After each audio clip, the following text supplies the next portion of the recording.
Johnson Wax program with Fibber, Mcgee, and Molly.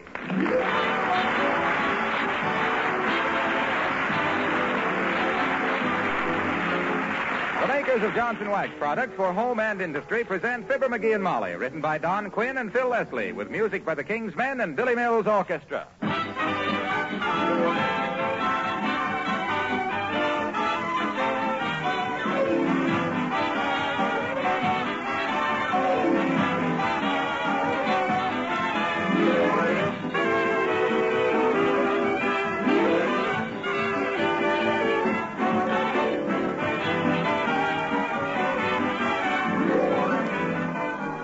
The other day, a naval officer told us a new use for wax that I'd like to pass along as a suggestion to other officers in the service. You ladies know what to do with a piece of furniture or woodwork that's apt to get smudged with fingerprints. You wax it with Johnson's Wax, and that makes it easy to keep clean, and it's always polished. Well, you know how the visor of an officer's cap gets fingerprinted and how it's exposed to the weather?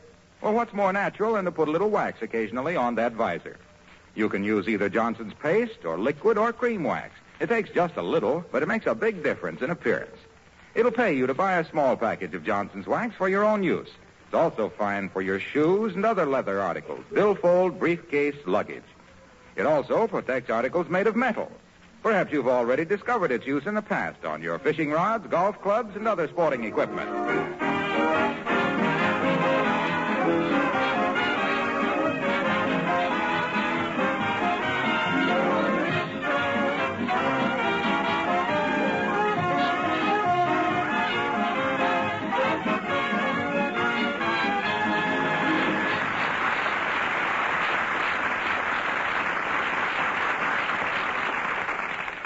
The residents of 79 Wistful Vista have just had a close call.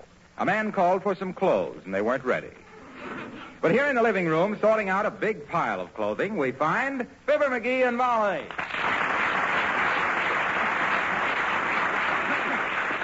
My gosh, Molly, that's an awful big pile of stuff you're giving away there. Well, it's in a good cause, dearie. What is it again? The United what? The United National Clothing Collection for Overseas Relief. Oh. I've told you that a dozen times. Mm-hmm. And as soon as I sort out this last pile... Hey, wait a minute. You're not giving my old sweatshirt away. Oh, my good basketball sweatshirt. Why, my gosh. gosh. Look, Pet. If you mean this 12-pound hunk of gray yarn marked Peoria Umberjack, why, you haven't worn that for 15 years. Oh. Incidentally, what is an umberjack? Well, that was originally lumberjacks, but the moth chewed the hell out of it.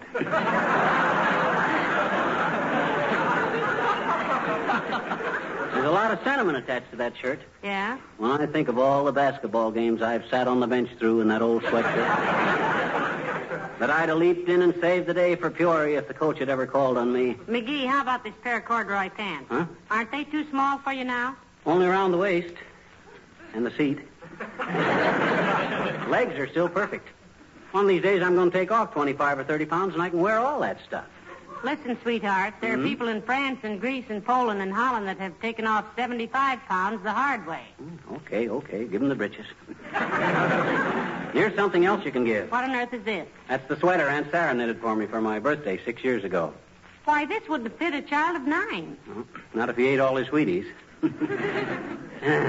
Every joke I make tonight, I die a little.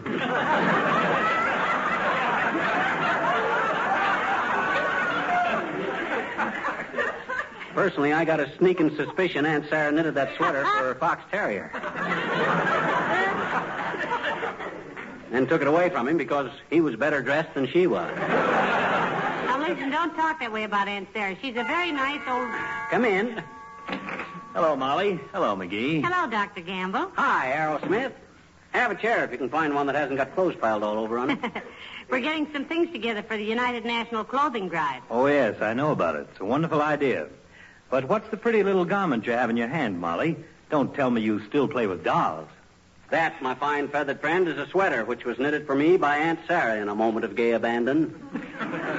For you? For you? She evidently didn't know how broad-shouldered you'd gotten in the hips.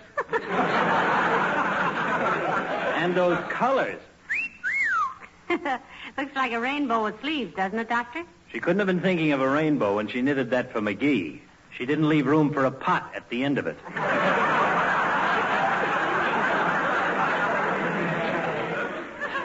Look, tissue slicer. Why don't you shuck off that racetrack top coat of yours and throw that on the pile? I could cut that up into blankets and make some family of horses very happy.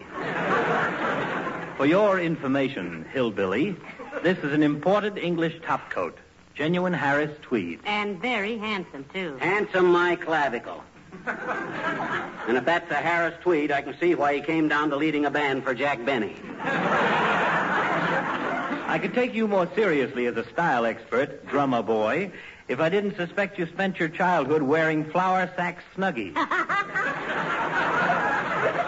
Oh, yeah? Well, by George, And what are you donating to this cause, little nobleman? A few socks you couldn't find mates for, and the wraparound leggings you wore in the last war when you stormed the YMCA hut at Fort Dix? I found a lot of things, Doctor. Suits, dresses, blankets, socks, shoes, sweaters. I turned the closets inside out, which is quite a trick, holding the ceiling up with one hand. Well, you're different, my dear. You have nice instincts. But you're 50% common stock there. Well, I'd like to see the junk you turned in, you bedside bandit. I'll bet people in Europe will stand in line to refuse it. Now, stop it, you two. To me, it's no joking matter that there are people in the world who are suffering from lack of clothing. Well, you're right, of course, Molly. I'm so tired I don't know quite what I'm talking about anyway. You do look kind of bushed, Doctor. Had a bad day? Yeah, rather. Started with delivering twins at 4 a.m. Then at 5 o'clock, setting the arm the father broke, patting himself on the back. And at 5:45, finding out that the nurse told the wrong father. Oh, dear. Well, I better duck along, children. Oh, don't hurry away, Doctor. I'll be glad to brew you a slug of tea. Well, no, thank you, my dear. I think if I sneak up back alleys and hide my satchel under my coat, I may be able to get home long enough for a hot shower and a 10-minute nap. Well, you ought to get away with it. You always look like you got a satchel under your coat anyway. Hey, why don't you take a shower here, Doc? Why, of course, Doctor. Heavenly days, you can hide out in our guest room for as long as you like. That's a great idea. Think of the people that'll get well without you around to doctor them. This hospitality overwhelms me, but I don't think I'd better. I can just Oh, about... come on, Doctor. Now, we've got plenty of hot water, towels, and soap. Mcgee, get him your bathrobe and slippers. Sure, you can wear the new patent leather slippers you give me for Christmas, Doc. Sorry, they're too big. How do you know, Doctor? Somebody gave them to me for Christmas. Come on, Mcgee. Show the weary physician where he can revive his failing corpus and rid his epidermis of the bacterial taint of civilization. Okay, Doc, but watch your grammar. Don't say taint. Taint, schism. This way, bud.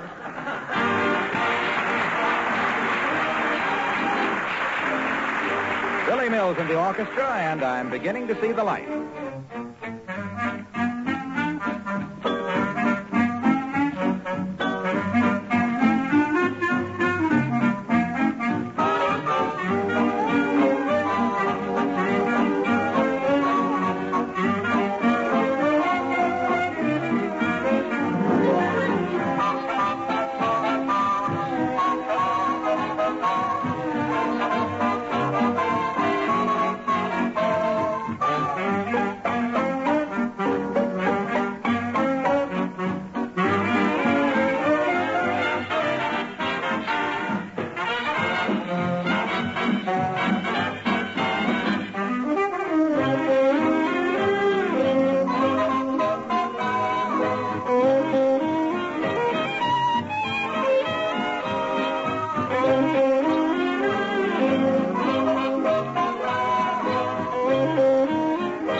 Mcgee, I never realized how much spare clothing we really had around this house.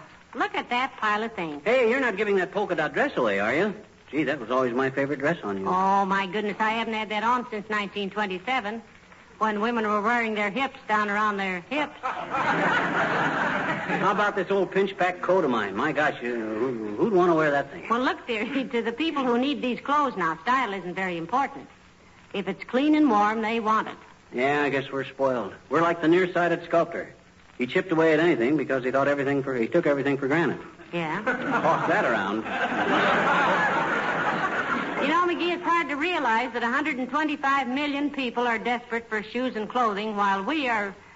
What's that bundle you got there? Is that more your things? Nah, this is Doc's clothes. What? I swiped him while he took his shower. I'm going to pretend they got taken away when the guy calls for the stuff, see? He'll throw a wing-ding that'll rock the neighborhood. Oh, no, Mcgee, please now. Take the doctor's clothes right back upstairs. He'll want them any minute now. No, he won't. He took a shower and went to bed in the guest room. He was asleep before he got his eyes shut. The poor fellow was really worn out. Mm-hmm. What time does he want to be called? About past. About what? That's all he said. He got to sleep right in the middle of telling me. He says, please call me at past. Well, now, do put his clothes back, dearie. That's a dirty trick. Well, I'll give him back after he worries a little. I might even give him one of my own ties. I like this one he was wearing. It looked better on me because I'm more the Hello, type... Mrs. McGee, Mr. McGee. Hello, Alice. Thank you very much, Alice, for the things you put in the relief bundle. Oh. You sure you can spare this full dress? Oh, sure. I used to wear it to play golf in, but I don't play golf anymore. Lose your ball, Alice? No, I just haven't got time. Oh. Besides, the good-looking pro that was giving me lessons is flying a bomber now. Mm. He just wrote me and said his game was still good. He flew over some Japanese airplane plants and made a hole-in-one. How about this navy blue skirt, Alice? It's still very smart-looking. What do you mean smart-looking? It'll take a week to get them wrinkles out of it. Those are not wrinkles, dearie. It's accordion pleated. It is? Well, slip it on and play something, Alice. I don't like that skirt anymore. It has unhappy memories for me. You mean you still see the price tag in your nightmares? No, but I was wearing that skirt the night I broke up with Archie. Why'd you break up with him? He didn't like that skirt. Archie, you said. I don't think I remember Archie. Oh, why should you remember him? Since Alice moved in here, I've seen more strange faces than a referee at a wrestling match. Oh, you remember Archie. He was the nice-looking boy that went into the chemical warfare division. Oh, yes. Now I place him. Sure. He always had such a nice smell of mustard about him. Every time I shook hands with him, I'd look around to see where the ham was. Oh, don't look at me. I was never here when he called. Archie was one of the... Oh, what I came down to tell you was I think you'd better have somebody look at the plumbing. The plumbing, Alice? Why? Well, there's the strangest rumble upstairs near the guest room. That's just Doc Gamble, Alice. He's asleep up there. He sleeps like the top of a concrete mixer. Now, don't worry about it, Alice, and thanks again for all the clothing and shoes you donated to the drive. Oh, that's all right, Mrs. McGee. I'm glad if I can help dress some destitute woman in Europe or the Philippines. That's me, cover girl darling.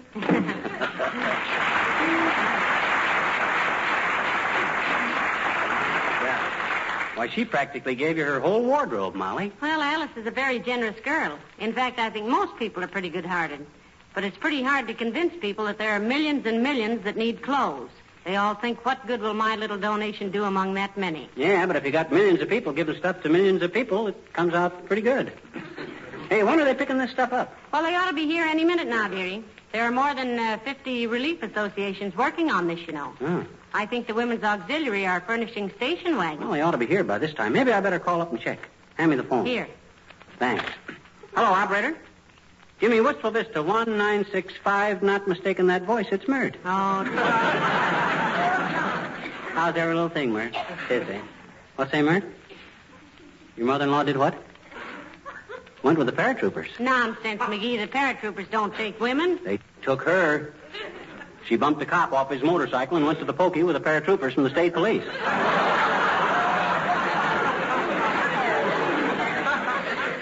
What's that, Mert?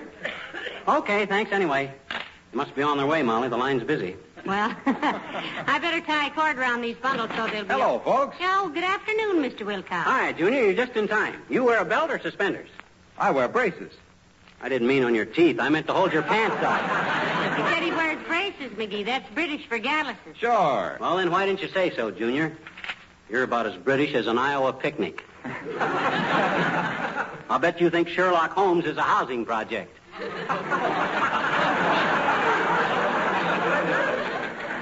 Well, isn't it? Did you want to know whether he wore a belt or suspenders, Mcgee? I was going to borrow his belt to tie up these bundles. Save me going out in the kitchen to find some string. Say, what is all this stuff? United National Clothing Collection? Yes. Did you know about it? Oh, sure. I'm on the local committee. I came over here to tell you about it. Well, you can climb right back on your little tricycle and pedal yourself back home, bud. We're hip. Did you know that Henry J. Kaiser is national chairman of the collection? Yes, we did. And I'm glad Kaiser is in on this, Junior. You know, there's one pair of pants in there that needs a new hull.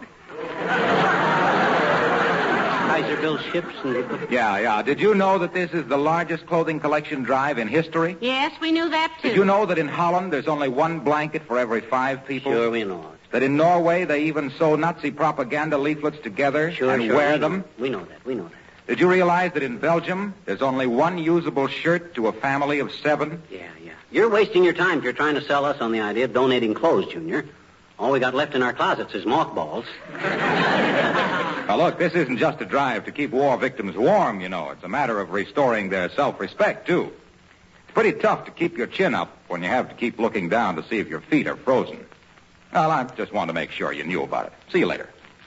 Well, I'll be... Hey, Wilcox! What's the matter? He forgot something. What? Oh, my gosh, he never said a word about the thing. The stuff. Yeah, I know. And I think he has a nice sense of proportion. Yeah, but we got to eat. Now, Mcgee, see if you can find me a piece of strong cord to tie these bundles up with. Oh, well, Beulah can find some. Hey, Beulah. Oh, Beulah. Somebody ball for Beulah?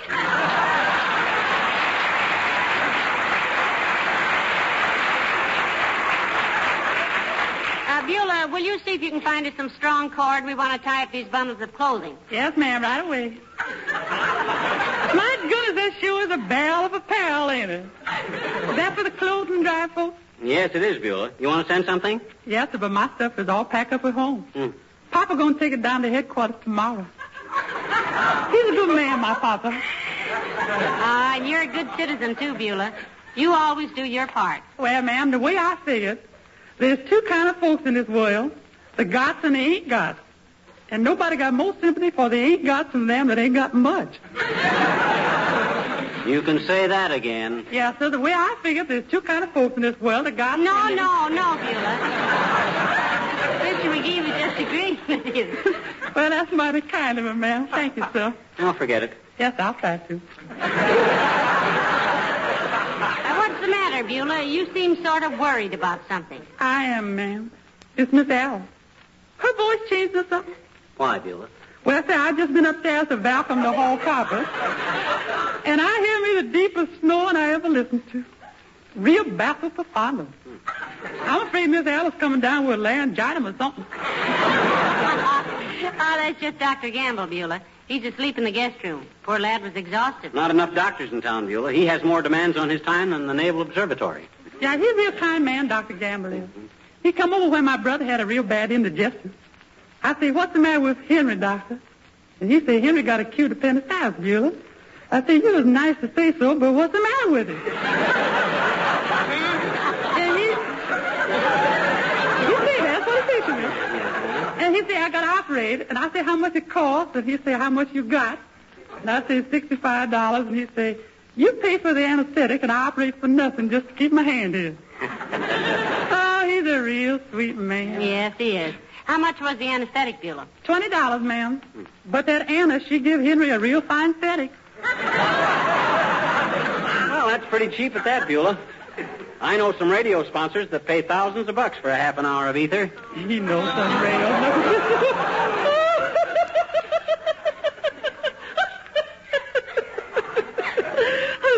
I love everybody.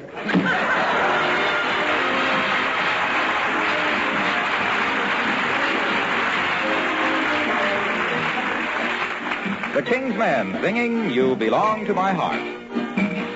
You belong to my heart now and forever.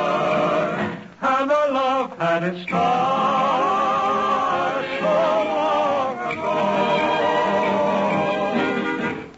gathering stars while a million guitars played our love song. When I said I love you, every beat of my heart said it too. 'Twas a moment like this. Oh, do you remember? And your eyes threw a kiss when they met mine. Now we own all the stars and a million guitars are still playing. Darling, you are the song and you'll always belong to my heart. You belong to my heart now and forever. And I knew from the start that you were mine. Now we own all the stars and a million guitars still are playing.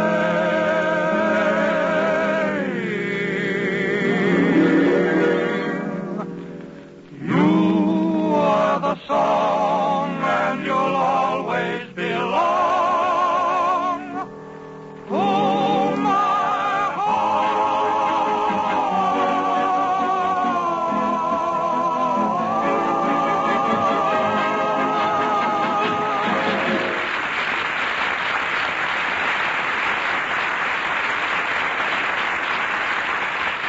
Now, look, McGee, please take Dr. Gamble's clothes back upstairs. It's cruel to play jokes like that on people, and he's our guest. Oh, let me have just a minute's fun with him. He'll think he's macarooned here in a bathrobe and slippers. You don't mean macaroon, dear. You mean marooned. I thought Maroon was a girl's name, like Maroon O'Sullivan. Now, that's Maureen O'Sullivan. Marine, did she join the Marines? Well, good for Maroon. Oh, I guess that's the people to pick up the clothing. Come in. Oh, hi, sis. What can we do for you? Is this the Mcgee residence? Yes, it is. I am Mrs. McGee, by marriage. How do you do? I'm Mrs. Carstairs, Mrs. Franklin P. Carstairs. How do you do, I'm sure. This is my husband, Mrs. Carstairs. How do you do? I'm glad to know you, sis. Your husband the big utilities maggot? Magnet is the word. Well, maggot is my word for him. Shut off our electric light last summer just because I forgot to pay the bill for a few months. And you can tell him from me, I'm sis. afraid my husband's business affairs are no concern of mine, Mr. McGee. Oh. And I doubt very much if he was concerned personally with your trouble. He's merely chairman of the board of directors. Why, of course. How should a mere chairman of the board know what's going on? Don't be silly, McGee. I'd ask you to sit down, Mrs. Carstairs, but all these bundles of clothes are, we're waiting for someone to pick them up. That is why I came, Mrs. McGee. I have a station wagon outside to take them for you. Tell me, Mrs. McGee, haven't we met somewhere? Oh, you girls have probably bumped into each other at a rummage sale or something, sis. Ever go to the boxing matches at Legion Hall? No, I'm afraid not. Are you a member of the Granddaughters of the Puritans, Mrs. McGee? No, I'm not, Mrs. Carstairs. I'm afraid I'm not much for clubs. Yeah, she can laugh at other women's hats just sitting here in the front window. With a sewing basket full of socks, sis. No doubt. I should be glad to put your name up for membership, Mrs. McGee. Your family is, I presume you are of pioneer stock. I am that. Oh, I'll say she is, kiddo. Her family sold the shoestring they strung the beads on. They gave the Indians for Manhattan Island. Really? Interesting. Well, I'd better get these clothes out to the car. And thank you so much for your helpfulness in the clothing drive. Oh, Not at all. And McGee, help the lady with the clothes. Oh, she's a big husky hunk of pioneer stock. Here, I'll open the door for you, Carstairs. Oh, don't bother. I'll open it with my teeth. Good day. Heavenly days, McGee. That was the Mrs. Carstairs. Imagine her calling on the likes of us. Why shouldn't she call on us? What are we, a leper colony? No. My goodness, she's very social. Well, so am I. I'll talk to anybody. Oh, McGee! McGee, where are you? McGee, it's Dr. Gamble. Take the poor man his clothes. Now that I have my fun. I want to see him blow up. What's the matter, Doc? Anything wrong? Where are my clothes, you little burglar? I want my clothes. Give him to him, McGee. Come on down, Doc, and tell me all about it. I'll come down all right. And if you're playing any of your shenanigans on me, so help me, I'll kick your bicuspid down your epiglottis. Oh, this is going to be rich, Molly. Well, it'll have to work fast, and it's starting very poorly. Hi, Doc. How'd you sleep? Never mind how I slept. I slept wonderfully. Now, where are my clothes? Look, Doctor, The funny thing about that, Doc, I'm kind of embarrassed. You're kind of embarrassed. How do you think I feel, slopping around in strange houses in a skimpy little bathrobe that barely covers my confusion?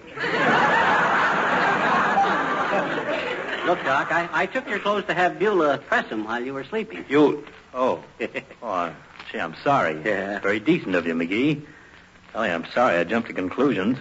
But I got to get back on the job, boy. Is Beulah through with my clothes? Well, to tell the Look, truth, Doc, what I'm embarrassed about was that your clothes were laying here on a chair when the people picked up the bundles for the clothing drive, and I'm afraid they... You mean they... Oh, no. They couldn't have. McGee, you foul little fiend. I'm going to knock the very... No. Take it easy, Doc. Take it easy. I was just kidding. I just wanted to see what you'd say. Yeah, I told him it was a silly joke, Doctor. Give him his clothes, McGee. Okay. I couldn't resist the temptation, Doc. Hey. What's the matter? Doc's clothes. I put them right on that chair over there. Where are they? They're gone. Oh, McGee, you don't think Mrs. Carstairs accidentally... Oh, my gosh, this is awful. I didn't mean to... I didn't... Is the joke over? May I laugh now? Well, I'm afraid it's no joke, Doctor. Your clothes are really gone. I'll call up Mrs. Carstairs right away and get them back. Oh, gee, Doc, I'm sorry. I had no idea. No, Doc, don't. Now, cut it out now. Gee whiz, I was going to... Now, get away from me now. Calm yourself, my boy. Calm yourself. I merely wanted to shake your hand. What's this? What are you going to do, Doctor? I'm going back to bed. That's what I'm going to do. And don't call me till Friday. Bless you, McGee, you dirty little good Samaritan. This is ridiculous.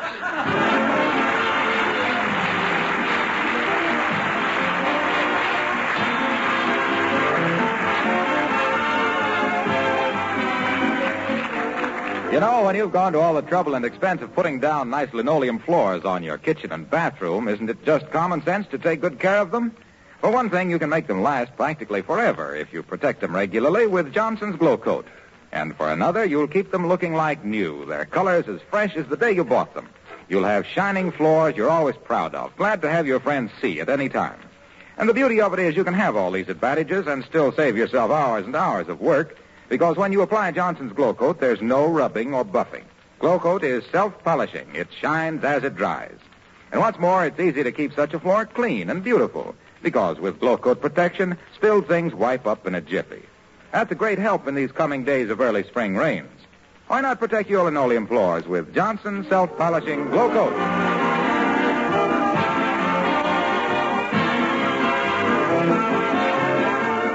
Ladies and gentlemen, the United National Clothing Collection starts April 1st. Use the time until then to go through your closets and attics and trunks and storerooms to see what you can spare for the millions of suffering people in war areas. The goal is 150 million pounds of clothing. This is not a charity drive.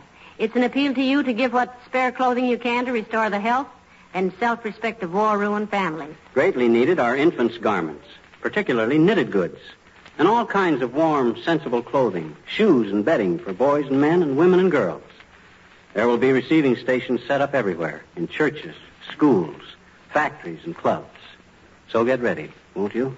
You wouldn't like to be in their shoes, but they'd like to be in yours, if you'll send them. Good night. Good night, all.